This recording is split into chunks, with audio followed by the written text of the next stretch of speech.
And welcome to episode 69 of the Gaslec podcast. In this week's episode, we're going to be going through some bits to help if you have a business and you have a premises on how you can save money on your gas appliances, your certification, your air conditioning and your plumbing. We also have some history on some of the rude words that we use in plumbing. And also what event is coming up that I'm absolutely personally dreading. Find this out and some more in this week's podcast. But first of all, here's my friend Sean to tell you a bit more about it. Are you a new person coming into plumbing and heating? Are you a homeowner that likes a bit of DIY? Or are you a business owner and wanted a bit more knowledge before you make some decisions on your plumbing and heating? Stay tuned to the podcast and hopefully we'll be able to help you out with some of your questions. So welcome back indeed. Thank you very much, guys. So this is episode 69. Some people think that's a really funny number, and I can't work out why, even though I'm a bit of a practical joker myself. So completely over my head, honest. So some of the words that we use within the plumbing industry, we use the word nipple. So, and we have different things. So basically a plumbing nipple, what we'll call, is like a piece of pipe that's threaded both ends. Usually they're quite short in projection that come across here. So if you've got like a female fitting, like an iron fitting, and then you'll wind it in, and that will then convert it into a male fitting of the other way, which is completely obvious when you actually look at it and put gender towards it as well. But yeah, that's what we would call normally a double threaded piece of pipe that can either extend the piece of pipe that you're working on, or it converts it from one fitting to another. And when we look at the history of it all, it actually comes from the word neb, which is an old English word, which means beak or tip. And over the time, neb has come nib, which has then become nipple, or a small sticky out bit. So, and that's where it's come. And I think obviously the other side of the anatomy side of us humans and the word nipple is sort of come off the back of that somehow. But that's the history of the word nipple. And obviously we do use the word stopcock, which we use for turning off water. So a lot of nowadays we tend to use the word stop tap. We don't want people in their own homes feeling a bit uncomfortable and awkward using some of these words if they feel that way. And the actual word cock comes from the old English word cock, C-O-C-C, and an old French term Cookie, C-O-Q-U-E, very similar, meaning tap or spout. So stop as in turn off, and cock as in tap or spout. So that then sort of hybrided into the word stopcock as it's come through. So last week we managed, and we're in sort of the end of August. I'm recording this on the bank holiday. So today's date is I can't find it on here, the 25th, Monday the 25th. So this is coming out on Tuesday the 26th. So I've done some videos earlier on outside. It's a lovely sunny day, and it's quite quiet on the estate here where we are. So I thought I'd come down and do some videos. I've done a bit of tidying on Saturday. Obviously the office team are not in, so we can just get on, put my earphones on and just get on with some bits and pieces. But it's very difficult during a working week to do. So last week we managed to get 49 jobs across the team completed, including 2 air conditioning installations, which is great for this time of year when typically people, and we've still got some staff members on holiday, are actually away on holiday and not getting things done. So I think it's a real good test and a credit to the team that we have here at Gaslec on a fantastic job that we're doing, and we're getting those repeat customers coming through and the new business coming through from that as well. And then next week, all coming into like a 4-day week. At the moment, we only have emergency slots available for next week, which is fantastic as well. So we really do our best for every client that we do get, and I think that really does show on the amount of bookings that we do have. So we are actually still recruiting and still looking for some new team members out there. If you're a gas safe, a plumber, or an air conditioning engineer, and with the experience, then please do send us your CV or give us a call on the Gaslec email address, which is office@gaslec.net, and we'll invite you in for an interview if you live down here in the Medway towns. So, what am I absolutely dreading? Now, I don't mind a bit of karaoke, absolutely fine for that. I don't mind a bit of talking on camera, as I do for the podcast. Not worried about that. One of my biggest things is quiz nights, and we have a Gaslec team quiz night coming up at the local tennis club that I'm a member of, and we actually look after that building as well for the plumbing. Now, I'm dreading it. I'm not into sports at all, as you can probably tell. I'm certainly not into tennis. I don't understand the rules and the numbers and how all the score system works. Apparently, you can use your mobile phone for the quiz. So no doubt some of the questions are going to be really hard. Not like what colour's blue, what's 2 and 2, the simple stuff that I can go for. So, yeah, I might make myself look like a bit of an idiot on that one. If it's something I know, then I know it. But if it's something I don't know, I definitely don't know it. So I'm absolutely dreading that. This week as well, we'll be booking the Christmas party for the whole team as well with partners. So I really do enjoy that, bringing the team, bringing all the partners together as well for a lovely Christmas party. So that's getting booked this week. As this goes out. So, August, I think last year we booked it in July. So we're a little bit on the later side now, booking this in August. So some history around plumbing. So I was like, oh, okay, let's do a little history segment of the podcast so we can really get behind it. So I've just done a little bit of Google research here. So I'm going to read it off the old teleprompter.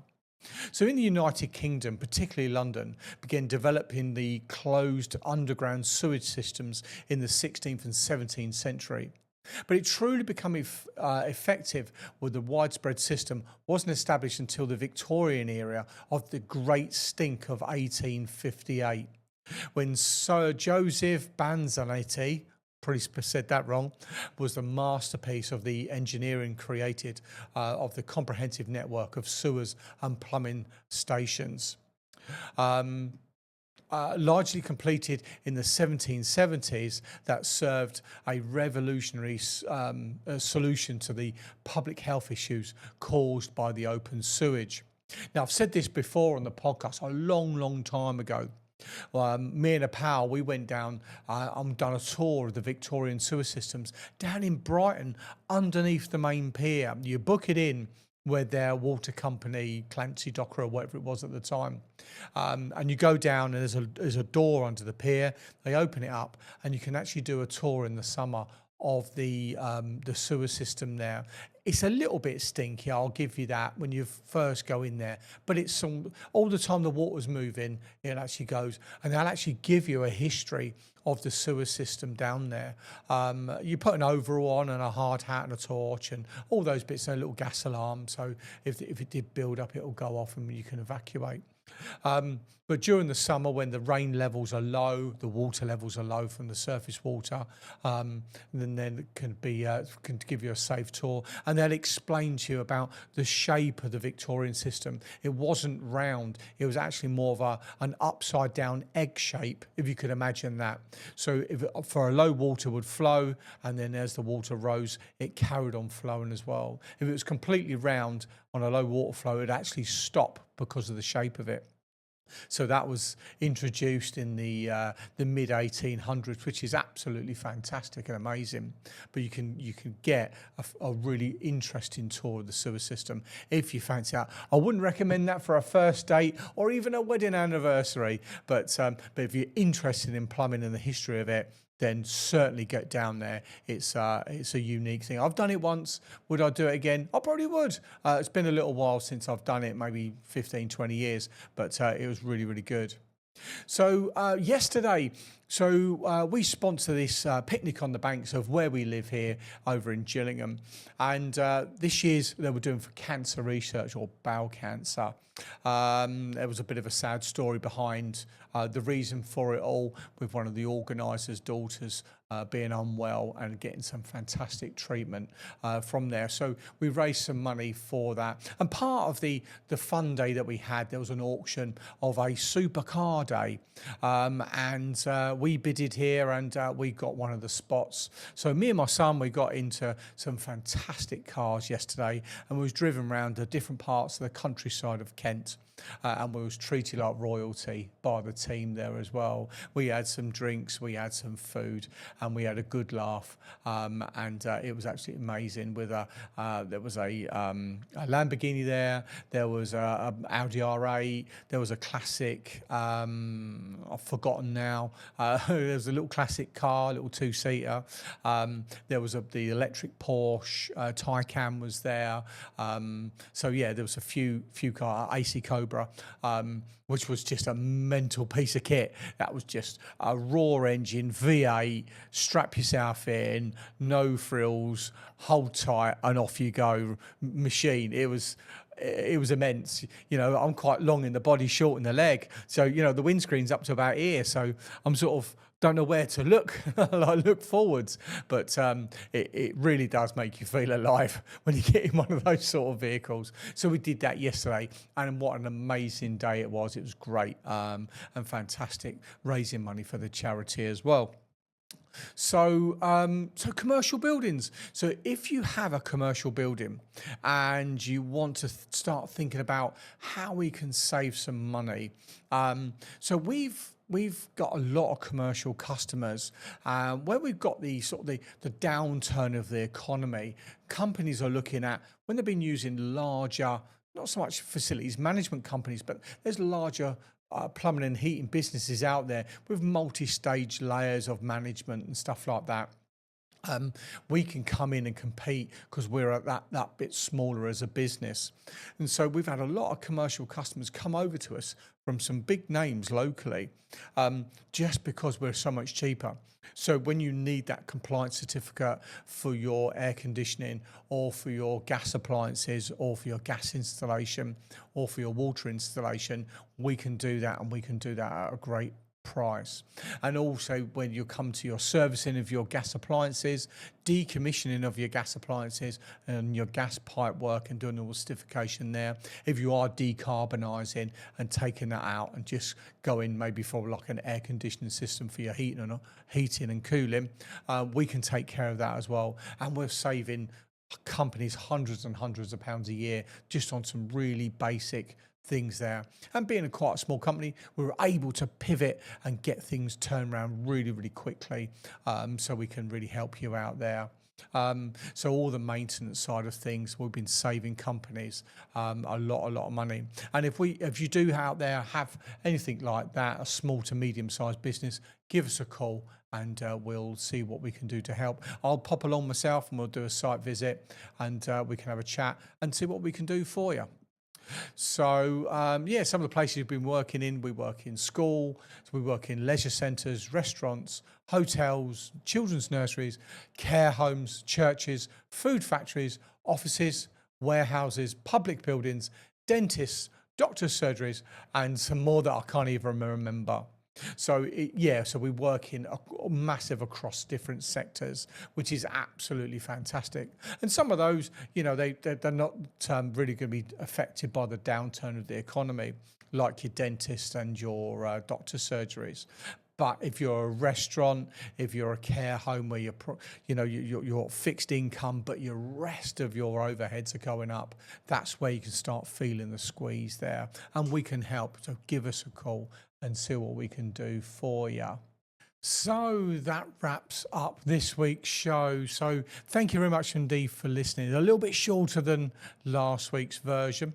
If you've got any questions that you want answering on the podcast, if you want to be a guest on the podcast, email us at podcast@gaslec.net. And if we can help with any of your commercial or domestic plumbing, heating, air conditioning issues, then email us at office at gaslec.net, and the team will be ready to give you a hand and to help. So we're always on the recruit as well. So if there's anybody, any great people out there that want to have a bit of a change of environment and come to what I'd like to think is a forward-thinking, proactive, family-focused team here at Gaslec, then give us an email at office@gaslec.net, as well as I do know that there's some other plumbers and heating engineers that do listen to this around the country, around the world. But here, if you're in the Medway towns, certainly the North Kent area, and you fancy a little bit of a change, then come over to us. Come over to the dark side, as they say. I do know there's some people that listen that are from sort of like the national companies.